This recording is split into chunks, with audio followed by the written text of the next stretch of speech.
Hey everyone, Reid Henrichs at Valor. And what we're going to talk about in this video today is what COVID can teach our children. Let's go ahead and get started.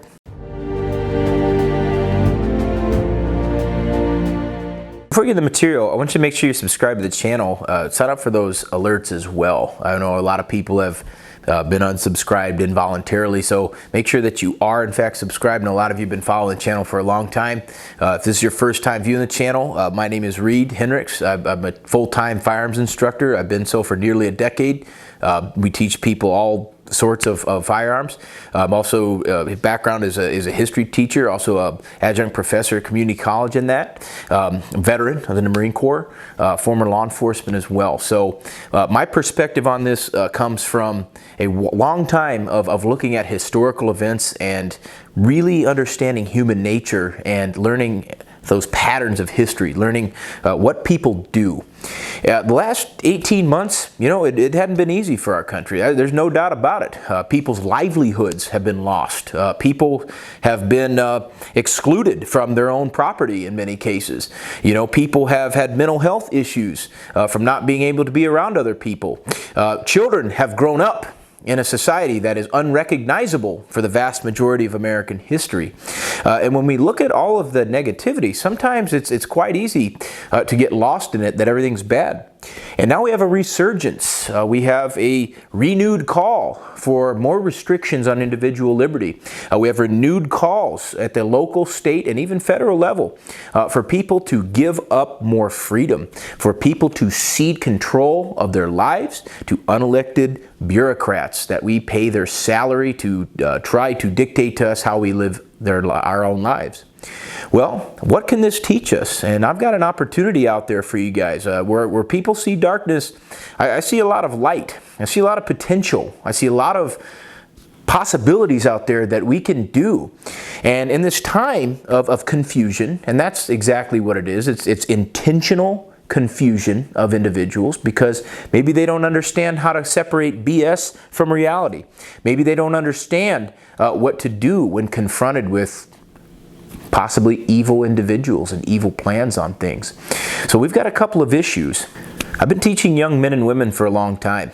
I started in the early 2000s doing so. The other thing is that young people, they need examples. They need to see what courage looks like. They need to see what wisdom looks like. They need to see a positive example.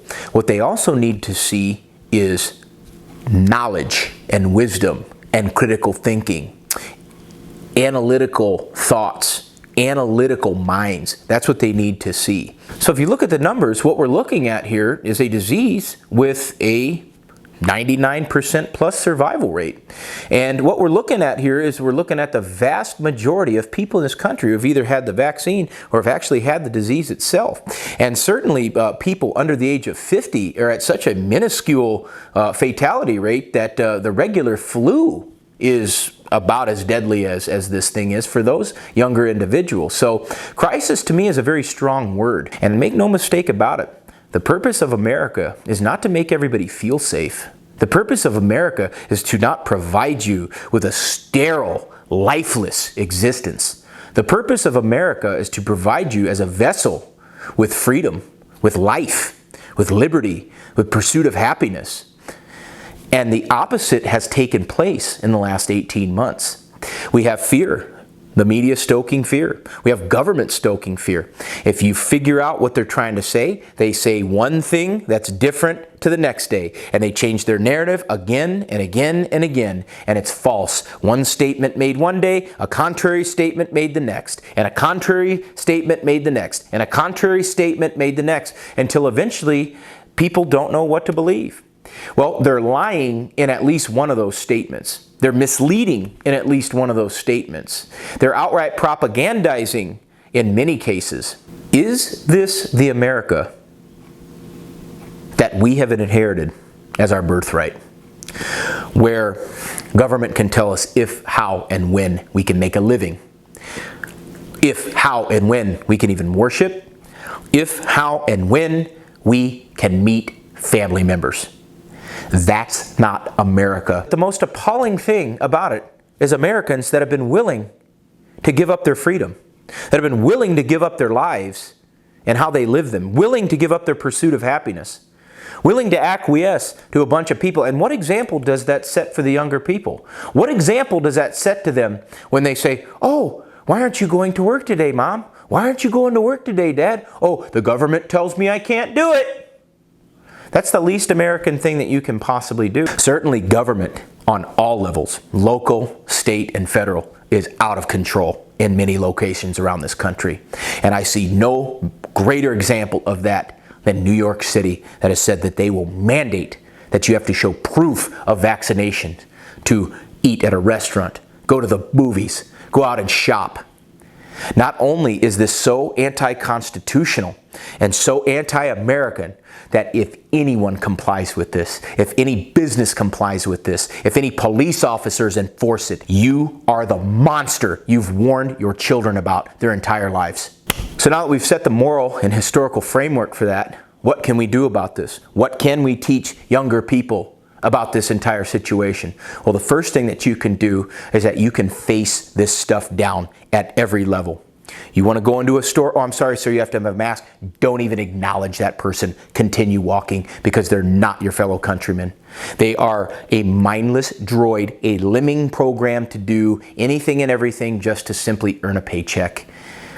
And another thing that you can do is that in every single one of your daily lives, you can be a light of defiance. A defiance against evil, a defiance against totalitarianism, a defiance against tyranny, a defiance against ignorant, arbitrary, and incompetent edicts by people who have no authority over your life whatsoever.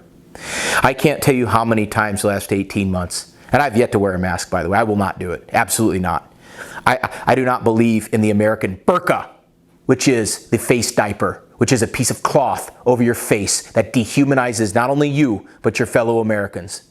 I cannot tell you how many times that this has happened where I've been in a place and not even simply wearing a mask, and people look at me and they sigh a relief and then take theirs off by the dozens in the same spot. I can't tell you how many times I've been to a shop and not have a mask on. The person wearing one goes, oh, thank God, I'm tired of wearing this thing. And if people like that are saying that, how many people around this country do you think are tired of the masks, tired of the lockdown, tired of all the arbitrary bullcrap, tired of it all? So instead of compliance, and instead of being a person afraid to live life the way that we are endowed by our Creator to live life, why don't you show them real courage?